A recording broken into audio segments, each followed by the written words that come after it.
హరే కృష్ణ.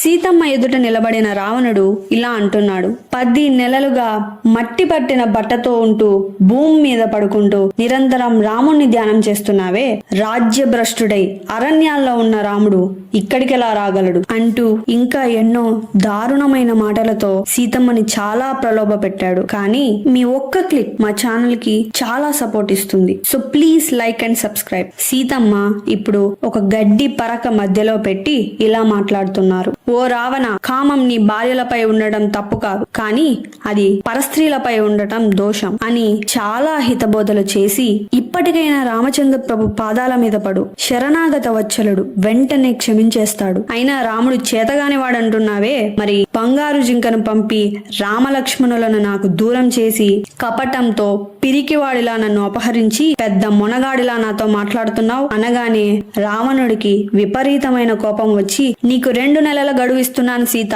అప్పటికీ మారకపోతే నా ప్రాతకాల ఆహారంలో నేను వండి వడ్డిస్తారు, సీత మనసు మారిపోయేలా ప్రబోధం చేయండి అని రాక్షస స్త్రీలకు ఆజ్ఞాపించాడు. ఇదంతా చెట్టుపై నుంచి గమనిస్తున్న స్వామి హనుమ సీతమ్మతో ఏం మాట్లాడారో నెక్స్ట్ పార్ట్ లో చూద్దాం. Please like and subscribe.